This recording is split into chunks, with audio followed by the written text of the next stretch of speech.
عقدۃ من لسانی یفقہوا قولی۔ الحمدللہ الذی لا مانع لحکمہ ولا ناقض لقضائہ، والصلاۃ والسلام علی سید انبیائہ وسند اولیائہ واحبابہ المعارضین لاعدائہ، اما بعد فاعوذ باللہ من الشیطان الرجیم، بسم اللہ الرحمن الرحیم۔ یا ایہا الذین آمنوا لا یسخر قوم من قوم عسیٰ ان یکونوا خیرا منہم ولا نساء من نساء عسیٰ ان یکن خیرا منہن ولا تلمزوا انفسکم ولا تنابزوا بالالقاب بئس الاسم الفسوق بعد الایمان۔ صدق اللہ العلی العظیم۔ ان اللہ وملائکتہ یصلون علی النبی یا ایہا الذین آمنوا صلوا علیہ وسلموا تسلیما۔ اللہم صل علی سیدنا و مولانا محمد وعلی آلہ وصحبہ وبارک وسلم صلاۃ و سلاما علیک یا رسول اللہ، صلاۃ و سلاما علیک یا حبیب اللہ۔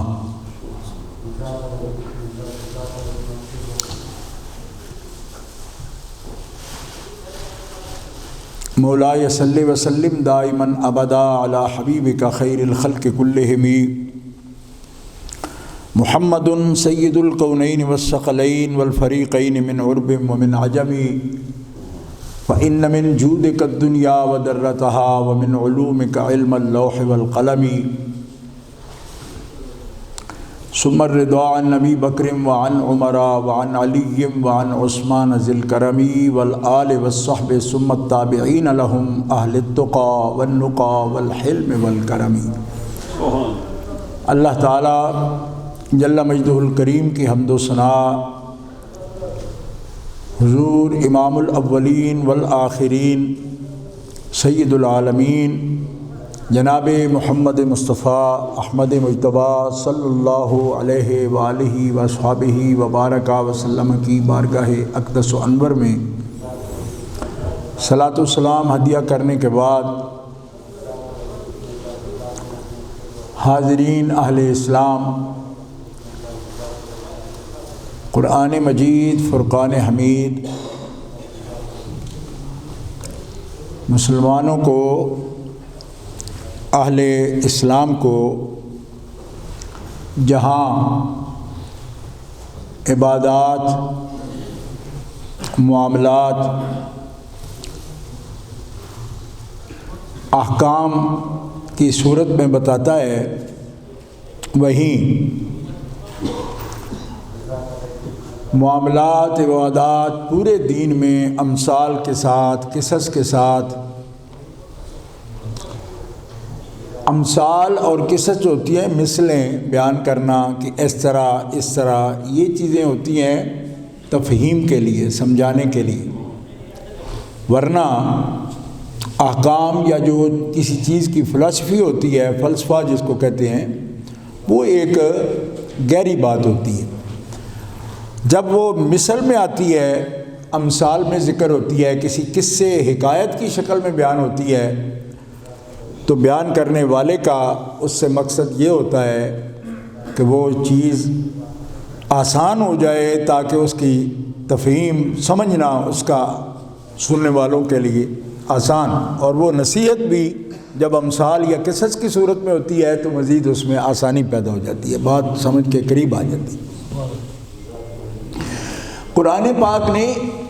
صرف کسی چیز کا فلسفہ بیان کرنے کا طریقہ نہیں رکھا، فلسفہ بھی بیان کرتا ہے تو مثل کی صورت میں بھی، اور مثل بیان کرتے ہوئے قرآن پاک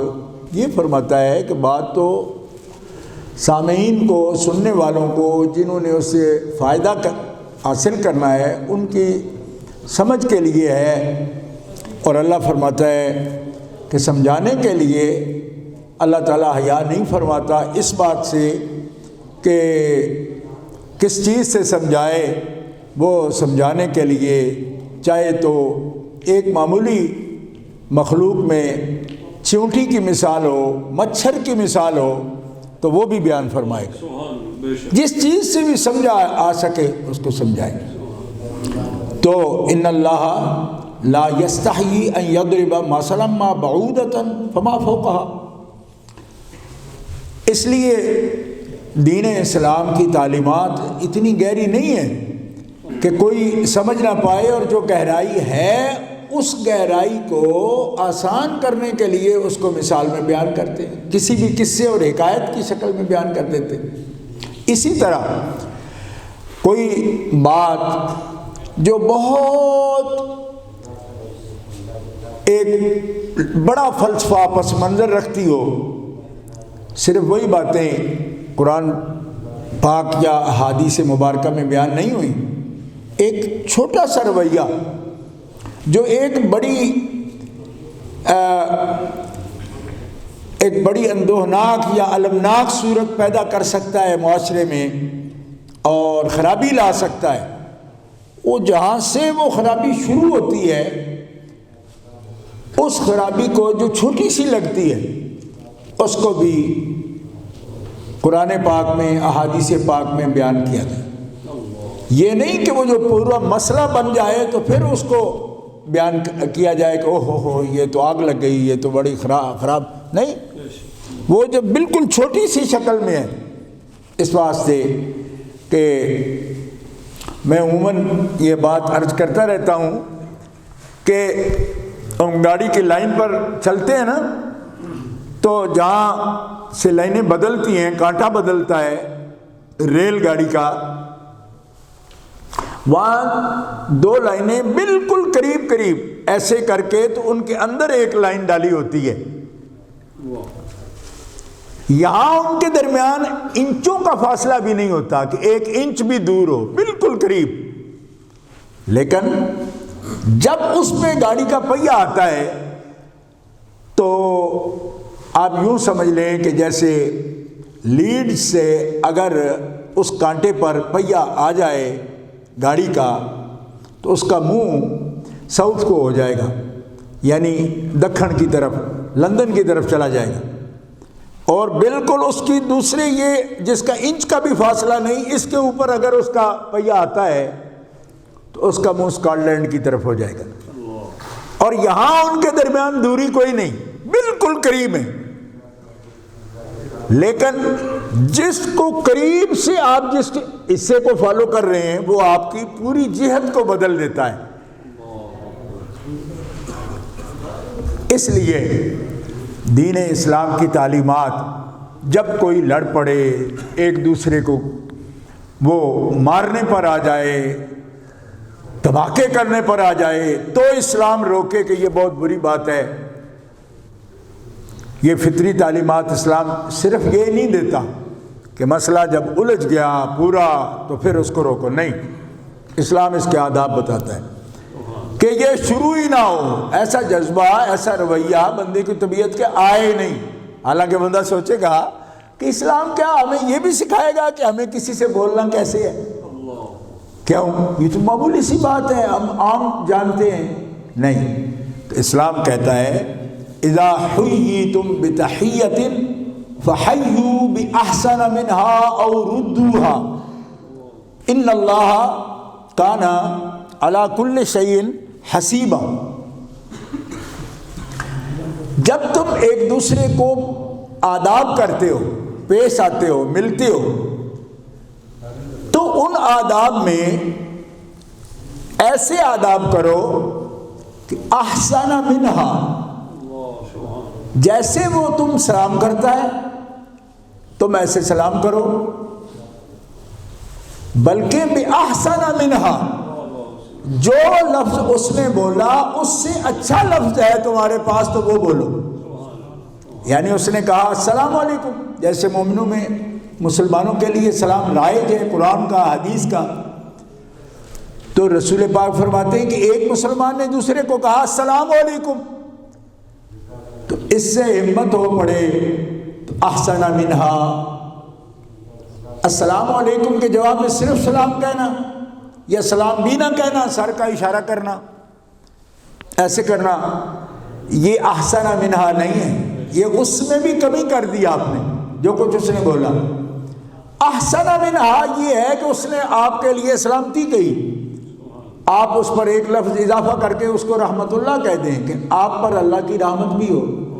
یہ ہے کہ جو اس نے کہا آپ نے اس سے بھی اچھے جذبات، اچھا رویہ اس کے سامنے ظاہر کر دیے۔ اور ردوہا، جو اچھا نہیں کہہ سکتے ہو تو اتنا تو کہو جتنے اس نے کہا۔ یہ قرآن شریف کہہ رہا ہے کہ احسن منہا، اس کے قول سے اچھا قول کرو، اور اچھا نہیں کر سکتے تو طبیعت میں اتنا بخل نہ رکھو کہ تم وہ بھی نہیں کہہ رہے ہو جتنا اس نے کہا۔ تو اس لیے تحیات و آداب میں ایک آدمی آپ سے ہنس کے بات کر رہا ہے، آپ منہ بنا کے کر رہے ہیں، تو آپ نے تو اتنا بھی نہ کیا جتنا اس نے محبت کا اظہار کیا۔ لہذا قرآن یہ کہتا ہے کہ جب وہ آپ سے ملتے ہوئے خندہ روح ہے، خوش مزاجی سے مل رہا ہے، تو خوش مزاج کے ساتھ ملنا یہ تو ہو گیا جیسے اس نے کیا ایسے آپ نے کیا، اس سے بھی کچھ بہتر طور پر پیش آنا، یہ ہے قرآن کا حکم تحیات میں۔ اچھا، اگر یہ دیکھیں، ایک ہم سمجھتے ہیں معمولی رویہ، اس میں کیا فرق پڑتا ہے، لیکن اگلی جتنی بھی ہیٹ کا، نفرت کا، حسد کا، بغض کا جتنے بھی جذبات ہیں، ان کی ابتدا یہیں سے ہی ہوتی ہے۔ تو جہاں قرآن یہ کہتے ہیں آپ کو کہ قتل و غارت نہ کرو، گالیاں نہ دو کسی کو برا نہ کہو، کسی سے حسد نہ کرو، تو اس کا پہلا جو رد عمل یا ایک عمل انسان کا ہوتا ہے کسی کے ملنے ملانے کا، اس میں بھی رب تعالیٰ اپنے بندوں کو آداب بتا رہا ہے کہ تمہیں احسن کا، زیادہ بہتر کا خیال ابتدا سے ہی رکھنا چاہیے۔ تو جو نہایت میں، انتہا میں جا کر جو رویے پیدا ہوتے ہیں وہ پیدا ہی نہیں ہوں گے، اور نفرت بالکل نہیں ہوگی، اس کی جگہ محبت کے جذبات معاشرے اسلامی میں پیدا ہوتے جائیں گے اور پھیلتے چلے جائیں گے۔ انہی جذبوں میں ایک جذبہ ہے جس کو قرآن پاک نے تمسخر کہا۔ تمسخر ہوتا ہے کہ کسی کو ایسا مذاق اس کا مزاح اس کے ساتھ کرنا ایسا کہ جس میں اس کو آر دلائی جائے، آر دلائی جائے، یعنی اگلے کی ہتک ہو، توہین ہو، انسلٹ ہو، اس کو تمسخر کہتے ہیں۔ تو مزاح اور چیز ہے، تمسخر اور چیز ہے۔ تمسخر جیسے ہم بڑے حرام کام ہیں جن سے اللہ تعالیٰ جل شانہ نے ہمیں روکا ہے، ہم ان کو حرام سمجھتے ہیں۔ الحمدللہ مومن جانتے ہیں اس بات کو کہ وہ حرام ہے۔ انما حرم علیکم المیتۃ والدم ولحم الخنزیر وما اہل بہ لغیر اللہ، دم مسفوح حرام ہے کھانا اس کا، اور اسی طرح اس کا کپڑے وغیرہ پر لگنے کی صورت میں بھی وہ نجس ہو گیا، حرام بھی ہے۔ اور مردار حرام ہے، جس کو حلال جانور ہے، جس کا ذبح کرنا حلال ہے، تو اس کو حلال نہیں کیا گیا، میتا ہو گیا، ویسے مر گیا۔ خون ذبح کے وقت جو نکلتا ہے، اور خنزیر کا گوشت، اور ہر وہ چیز بوقت ذبح جس پر اللہ تبارک و تعالیٰ جل شانہ کا نام نہ لیا جائے، غیر اللہ کا نام لیا جائے یا لیا ہی نہ جائے، لیکن اس بات کا خیال ہو کہ مومن اگر بھول کے نہ لے نام، تو یہ نام نہ لینا نہیں سمجھا جاتا، اس لیے کہ مومن کے دل میں بوقت ذبح اللہ کا نام موجود ہوتا ہی ہے۔ لیکن اگر وہ مومن نہیں ہے تو، یا مومن ہے لیکن جان بوجھ کر نہیں لیا، اس صورت میں وہ جانور جو ہے وہ حلال نہیں ہوتا، یہ اللہ تبارک و تعالیٰ کا قرآن پاک میں حکم ہے۔ اب یہ حرام ہے، یہ ایسے حرام ہیں کہ اعتقادی طور پر بھی حرام سمجھے جاتے ہیں اور طبعی طور پر بھی حرام سمجھے جاتے ہیں، کیونکہ ہم نسلی مسلمان بھی ہیں نا، کئی نسلوں سے۔ تو ایک آدمی جو پورے طور پر متقی مومن نہیں بھی ہے، لحم الخنزیر سے گھن آتی ہے اس کو، اس لیے کہ طبع میں بھی یہ بات داخل ہو گئی کہ یہ ایسا حرام ہے کہ ہمارا نسلاً بعد نسلاً مومنوں کے اندر، ذہن کے اندر وہ بات موجود ہوتی ہے، طبعاً بھی اس سے نفرت کرتا ہے۔ لیکن تمسخر نہ کرو، کسی کا ایسا آر دلانے والا، اگلے کو بے عزت یا ہتک کرنے والا مزاح نہ کرو، کسی کا نام الٹا نہ بولو، برے لقب سے اس کو نہ بلاؤ۔ اب یہ بالکل اسی طرح رب تعالیٰ نے لا کہہ کے اس کو بھی روکا ہے کہ یہ حرام ہے، مگر ہم ان الفاظ میں، آداب میں تسامح کرتے ہیں، غفلت میں رہتے ہیں کہ شاید یہ چھوٹا کوئی کراہیت ہے، اس میں تھوڑا بہت گناہ ہے، ایسا نہیں ہے، لہذا دل لگی کر لیتے ہیں، بیٹھے ہیں تو ایسی باتیں کر لیں، اور پھر قصدن بھی کسی کے لیے تمسخر ایسے کلمات کہہ دیے جس سے اس کی ہتک ہوتی ہو۔ تو ایسا نہیں ہے، آپ مسلمان ہیں، میں مسلمان ہوں، میرے لیے آپ کے لیے ایسا کلمہ کہ جس میں تمسخر ذاتی بنتا ہو حرام ہے بولنا۔ اسی طرح کسی کا نام الٹا بولنا یا جو نام اسے پسند نہیں ہے وہ بولنا، اور یا برے لقب سے کسی کو بلانا، کسی میں کوئی نقص ہے، کمی ہے تو اس کے ساتھ اس کو آر دلاتے ہوئے ہمارے معاشرے میں چلتے آ جائے۔ تو اللہ تعالیٰ جل شانہ دین فطرت میں جن سے نفرت کا پودا یا بیج دلوں میں آ جاتا ہے کہ اگلا بندہ روا روی میں آپ کو اپنے تاثرات بتاتا بھی نہیں کہ میں نے برا محسوس کیا، مگر دل میں گانٹھ ڈال دیتا ہے کہ یہ شخص میرے لیے ایسا رویہ رکھتا ہے کہ یہ رویہ میرے لیے ہتک کا باعث ہے، وہ اس سے ملنے سے بھی اجتناب کرتا ہے یا پھر وہ اچھے تاثرات کا اظہار نہیں کرتا اور دل آزاری بھی ہو جاتی ہے اس کی۔ تو اللہ رب العزت جل وعلا نے باقاعدہ لا کہہ کے، نہ کہہ کے تو ان چیزوں کو روک دیا۔ اللہ کا مومن بندہ اللہ کے لیے یا اللہ کے خاص بندوں کے لیے، یعنی انبیاء و مرسلین کے لیے جو اس کے مقرب بندے ہیں، بہت جن کی عزت کا الگ، یعنی ایک تو بنی نوع انسان سب کی عزت ہے، مومن کی عزت ہے، ان سے بھی بڑھ کے جن کی عزت و تکریم کا ہمیں حکم دیا ہے۔ جو انسانی عزت ہے وہ تو ہمیں ہر ایک کو دینی ہے، مومن کو بھی غیر مومن کو بھی، کیونکہ وہ انسانی عزت ہے۔ اس میں رب تعالیٰ نے جب عزت کا ذکر کیا تو یہ نہیں فرمایا کہ صرف مسلمانوں کی عزت ہے، اس میں فرمایا وَلَقَدْ كَرَّمْنَا بَنِي آدم، سب اولاد آدم کی ایک عزت ہے، وہ انسانی عزت ہے۔ اور اس عزت کا خیال نبی علیہ السلام نے اس قدر کیا کہ جن لوگوں سے جنگ بھی ہوئی غزوہ بدر میں، جب وہاں سے جانے لگے تو کفار نے اپنے لاشیں نہیں سنبھالی، وہ اپنے لشکر جب واپس لے کر گئے تو جہاں ان کے مردے تھے پڑے ہوئے وہیں چھوڑ گئے، لیکن رسول پاک صلی اللہ علیہ وسلم نے مسلمانوں کو دفن کرنے کا حکم دیا جو شہید ہوئے تھے، اور صحابہ کو یہ فرمایا کہ یہ بھی انسان ہیں، اور عقیدہ شرکیہ کے بنا پر جنگ ہو گئی،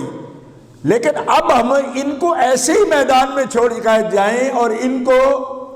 جانور کھا جائیں، کوئی چیلیں کھائیں یا کبے گدے کھا جائیں یا ان کو کتے آ کر نوچ ڈالیں، یہ شرف انسانی کے خلاف ہے، چاہے وہ کفار بھی ہیں، مار بھی ڈالے گئے لشکر کے مقابلے میں، تو ان کا دفن کرنا لحد میں یہ عزت نہیں ہے، وہ مومن کی عزت ہے، لیکن ان کی لاشوں کو بھی کبوں گدوں سے محفوظ کرنا یہ شرف انسانی ہے، کیونکہ کوئی انسان یہ برداشت کیسے کرے گا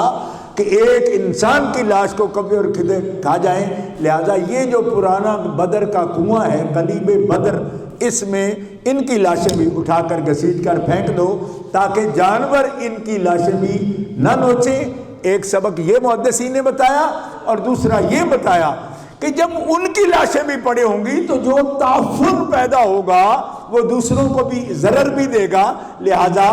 یہ اس کے لیے بھی فائدہ ہے، اور یہ بھی ہے کہ اگر ان کی لاشوں کو کوئی جانور کھاتا ہے یہ شرف انسانی کے خلاف ہے. اور وہ چونکہ اپنی عقائد کی بنیاد پر اور اپنے نظریات کی بنیاد پر کہ جنگ کو انہوں نے ہی ٹھونسا، تو ڈیفینسو ہمیں ان سے جنگ ضرور کرنی پڑی، مگر ان کی تذلیل کرنا اس صورت میں کہ ان کو کبوں کے سامنے پھینک دے، یہ شرف انسانی کے خلاف ہے. یہ میں نے مثال عرض کی تاکہ وہ جو کرمنا بنی آدم ہے اس کو آپ سمجھ جائیں کہ وہ کیا چیز ہے. میں نے عرض کیا تھا نا کہ مثال کے ہی فلسفہ جو ہوتا ہے وہ کھلتا ہے، تو میں نے وہ بات آپ کے سامنے عرض کر دی. تو ایک دوست نے مجھے یہ سوال کیا تھا، ساتھ میں یہ مسائل میں نے عرض کر دیے اس لیے تاکہ ایک عمومی فائدہ بھی ہو جائے. باقی یہ ہے کہ ہم سے جو سوال کرے گا تو اس کو بھی عرض کریں گے. وہ یہ ہے، سوال یہ کیا کہ کیا ہم اصحاب رسول کریم کے بارے میں یا ازواج رسول کریم کے بارے میں یا آل رسول کریم کے بارے میں کوئی تبصر یا استہزاء یا ہم پنجابی میں کہتے ہیں کھچڑ مارنا ایسی بات کر سکتے ہیں؟ تو خدا کے بندو وہ تو اہم ہستیاں ہیں، ان کی عزت کا الگ سے حکم دیا ہمیں رسول پاک نے، یعنی شرف انسانی، اس سے اوپر شرف ایمان، شرف ایمان کے اوپر شرف نسب رسول پاک کا، شرف صحبت رسول پاک کا، الگ سے ان کی اتنی عزتیں ہیں ہمارے لیے. لہذا جب ہم آپس میں ایک دوسرے سے تمسخر نہیں کر سکتے تو ان ہستیوں سے کیسے کر سکتے ہیں جن کی عزت کا رسول پاک نے ہمیں حکم دیا ہو. اکرموا اصحابی فانہم خیارکم، اے میری امت، میرے ہم صحبت، ہم نشین، میرے مجلس میں بیٹھنے والے، یہ اتنے لفظوں سے بھی یقیناً آپ سمجھ گئے ہوں گے. اور جو دوست نوجوان ہیں تو وہ اس کو کمپینینز کہہ دیتے ہیں، تو اس سے سمجھ جاؤ میرے پاس جو بیٹھنے والے حالت ایمان میں ان کی عزت کرنا اکرام، عربی میں اکرام کہتے ہیں اس کو، جس کو ہم عزت کہتے ہیں. عزت بھی عربی کا لفظ ہے، لیکن اکرمو کا جو لفظ آپ نے بولا، اکرام کرو، عزت کرو ان کی. انہم خیارکم، کیوں کہ وہ تو تمہارے لیے نمونہ ہے، اسوہ ہے، پیشوا ہے، خیار ہے، ان کی عزت کرو. اور پھر آل رسول کریم کے بارے میں کیا فرمایا؟ احبوا اہل بیتی لحبی، کہ میری محبت کو امت پر رب نے فرض واجب کیا شرعاً، اور کسی کے دل میں بھی میری محبت اس وقت تک جڑ نہیں پکڑتی جب تک کہ اس کو میری آل سے، میری اولاد سے محبت نہیں ہوتی. کیوں کہ محبت کا یہ قاعدہ ہے کہ محبوب تو جہاں بیٹھتا ہے اس جگہ سے بھی محب کو محبت ہوتی ہے، اس کے آثار، مساکن، مشاہد سے محبت ہوتی ہے. جب ایسا ہوتا ہے تو پھر اس کے لیے جو اس کے آل اولاد ہے اور جو اس کے ساتھ بیٹھنے والے آوان و انصار ہیں، ان کی محبت اور ان کا احترام کیوں دل میں نہیں آئے گا؟ لازماً آئے گا. اور وہ ہستی اگر ہمارے دین میں نہ ہو، مطلب طبعاً ہم محبت کرتے ہیں، تو شعراء کہتے ہیں تبھی محبت میں بھی جہاں محبوب رہتا ہو اس کی گلیوں سے بھی بندہ محبت کرتا ہے. اور محمد کریم سے ہم تبھی محبت صرف نہیں کرتے، ان سے شرعی محبت کرتے ہیں، جس محبت پر اللہ ہمیں اجر بھی عطا فرماتا ہے. یہ وہ محبت نہیں ہے کہ جو طبعی محبت ہے، کسی بھی انسان سے ہو سکتی ہے، وہ نہیں. کیوں کہ کسی سے اگر صرف محبت نہیں ہو رہی تو اس پر پوچھ پکڑ تو کوئی نہیں نا، لیکن ان سے محبت نہ ہو تو پھر بندہ پکڑا جاتا ہے. کیوں کہ ان سے محبت کرنا اللہ نے فرض کیا. اور حضور فرماتے ہیں کہ احبوا اہل بیتی لحبی، میری محبت کی وجہ سے میرے اہل بیت سے محبت کرو. اور صحابہ کرام علیہم الرضوان نے باقاعدہ نشاندہی کرائی، یا رسول اللہ آپ جس سے جتنی محبت کرتے ہو ہم اس سے اتنی محبت کریں، یعنی ہم بھی اسی درجے میں محبت کریں۔ تو آپ ام المومنین حضرت عائشہ صدیقہ جیسی ہستی نے پوچھا یا رسول اللہ اپنے اہل بیت میں سے آپ سب سے زیادہ کس سے محبت کرتے ہیں؟ تو رسول پاک نے فرمایا فاطمہ الزہرا سے سب سے زیادہ محبت کرتا ہوں۔ حضرت انس نے پوچھا تو اس میں آپس میں مضمون میں تفاوت نہیں ہے، فرمایا حسن و حسین سے، یہ دوسری حدیث پاک ہے، ان سے ای اہل بیت احب الیک، اہل بیت میں آپ کے محبوب کون ہیں؟ فرمایا الحسن والحسین۔ مومن بھی اسی طرح جس درجے میں نبی کریم علیہ السلام کو عزیز ہیں تو اسی درجے میں مومن جب یہ بات سنتا ہے حدیث رسول پاک کی کہ رسول پاک کو ایسے عزیز ہیں وہ اور ایسے محبت کرتے ہیں، مومن بھی ان سے محبت کرتے ہیں۔ لہذا کوئی تمسخر، کوئی استہزاء، کوئی خلاف ادب لفظ بولنا ان کے لیے ہرگز روا نہیں، حرام ہے۔ حرام کا لفظ تو ہر مومن کے لیے جب تمسخر حرام ہے تو ان خاصوں کے لیے کیسے حلال ہوگا، کہ جائز ہوگا؟ کوئی بولے۔ اچھا، اور ایسا اگر کوئی کہتا ہے گناہگار ہے، سخت گناہگار ہے، بلکہ اس کے ایمان کے ضیاع کا خطرہ ہے۔ کیوں؟ اس لیے کہ ہر مومن کے ساتھ جو آداب واجب ہیں ان کے ساتھ بطریق اولا واجب ہیں، کیونکہ وہ خاص مومنین ہیں، مقربین ہیں۔ اور آپ جانتے ہیں کہ مومنین میں آگے قرب کے درجات کا فرق ہے، جیسے قرآن کریم نے کہا من یطع اللہ والرسول فاولئک مع الذین انعم اللہ علیہم من النبیین والصدیقین والشہداء والصالحین۔ یہ درجات ہیں، ایک صالحین مومنین ہیں، شہداء مومنین ہیں، صدیقین مومنین ہیں، اور پھر مومنین میں سب سے اوپر درجہ انبیاء و مرسلین کا درجہ۔ تو یہ درجات کا ذکر کر دیا۔ اس لیے ہم کہتے ہیں ان کو خواص۔ خواص اس لیے نہیں کہتے کہ ان کے معاذ اللہ کو جسم کے فرق ہے۔ لوگ جب ایسی ہم بات کرتے ہیں تو لوگ کہتے ہیں نہیں جی تو 2 ہاتھ رکھتے ہیں تو 6 ہاتھ نہیں ہوتے جن کے درجے بلند ہوتے ہیں۔ درجے بلند خدا کے قرب کی وجہ سے ہوتے ہیں۔ ایسی بات مومن نہیں کرتا۔ یہ بے ادبی کے لفظ ہیں کہ کسی کے درجے کے لیے یہ سوچو جی اس کے 6 سر ہوں گے، معاذ اللہ سر اس کے اتنے ہوں گے، سر ایک ہی ہوگا، لیکن اس سر کو خدا سے قرب ہوگا، وہ جھکتا ہوگا خدا کے آگے، تو درجے بلند ہوں گے اس کے۔ یہ درجے بلندی کی ثواب میں درجے میں بلندی یہ ہوتی ہے۔ تو اصحاب رسول کریم کے درجات، اصحاب رسول کریم کے درجات، اہل بیت اطہار کے درجات، اولیاء کاملین کے درجات۔ تو ایک مومن ماں باپ کا جو احترام کرتا ہے، بھائی کے ساتھ جو بے تکلف کرتا ہے، وہ ماں باپ کے ساتھ تو نہیں کرتا۔ اچھا، میں جیسے پہلے عرض کیا نا کہ اب کیا کہنا ہے کیا نہیں کہنا ماں باپ سے، وہ بھی قرآن بیان کر رہا ہے،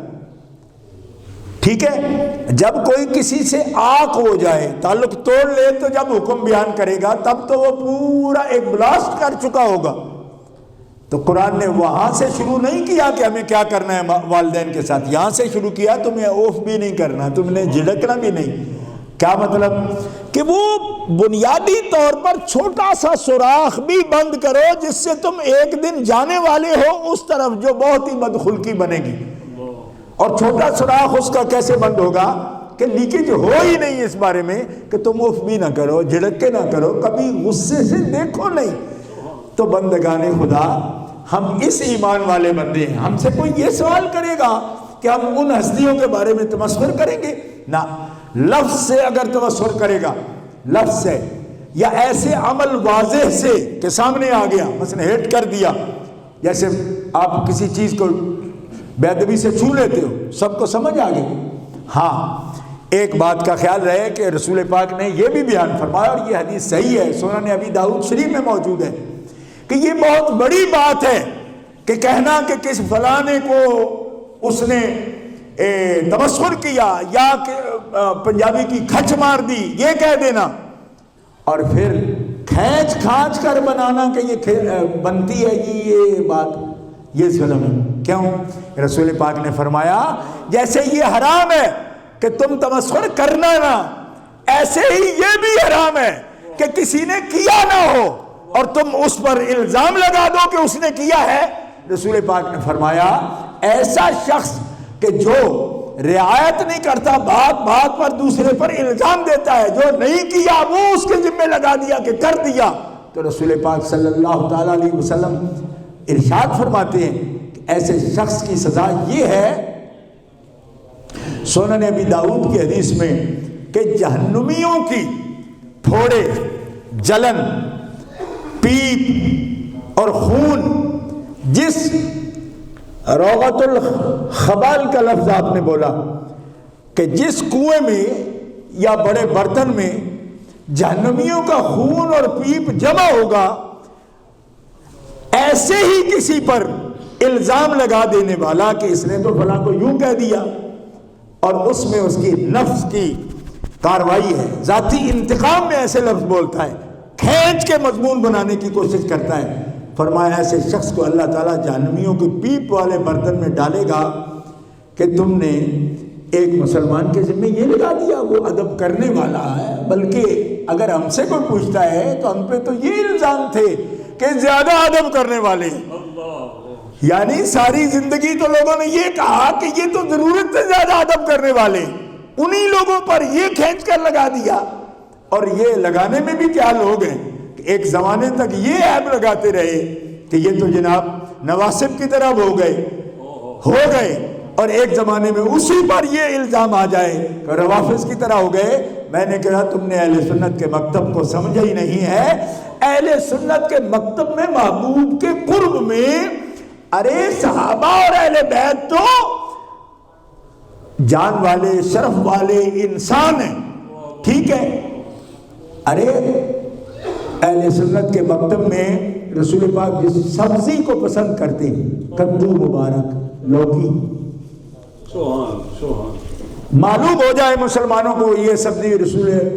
پاک کو پسند ہے، معلوم ہو صحیح، یہ نہیں کہ اس کے پتہ ہی نہ ہو، معلوم ہے، اس کے بعد کہہ دے مجھے پسند نہیں، اور اس کے جواب میں کوئی کہہ دے کہ ارے ایسا نہ کہو یہ تو رسول پاک کو پسند ہے، پھر دوہرا کے کہہ دے،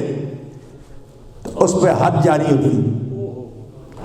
ہوتی ہے کہ اتنا بڑا جرم ہے کہ رسول پاک کی پسند کو ناپسند. اور جن ہستیوں کے لیے رسول پاک فرمائیں، اور ہستیاں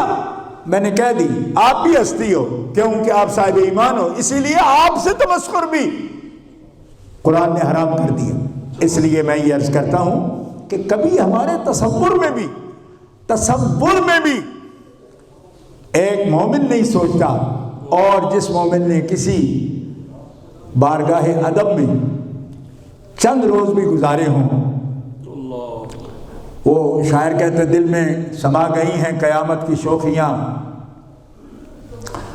یہ بات دل میں آئی ادب والی تو کیوں کہ چند روز یا چند گھڑیاں صاحب نظر کی آنکھ میں آئے ہیں جس سے یہ آداب سیکھے. صاحب نظر سب سے بڑے تو ہمارے آقا ہیں جن کے فرمودات میں پیش کر رہا ہوں. ہمارا رب جس نے یہ ارشاد فرما دی، ایک قانون کا درجہ دے دیا. اس لیے الیاذ باللہ تعالی عمدن، خطن، سرن، اعلانیہ کسی طور پر تصور بھی نہیں ہے، بھی نہیں ہو سکتا، بھی نہیں جب تک اللہ تبارک و تعالی توفیق شامل آ جائے. ہو سکتا اس لیے کہتا ہوں کہ جو اس کی توفیق، استغفر اللہ ربی من کل ذنب اذنبتہ عمدا او خطا سرا او علانیۃ واتوب الیہ من الذنب الذی اعلم ومن الذنب الذی لا اعلم انک انت علام الغیوب وستار العیوب وغفار الذنوب ولا حول ولا قوۃ الا باللہ العلی العظیم. تو اہل ایمان ہماری دعا ہے اللہ تعالی ہمیشہ ہمیں ادب والوں میں اللہ تعالی توفیق ادب عطا فرمائے. نعرہ حیدری، نعرہ تحقیق، سبحان اللہ. جزاک. سنتے ہیں.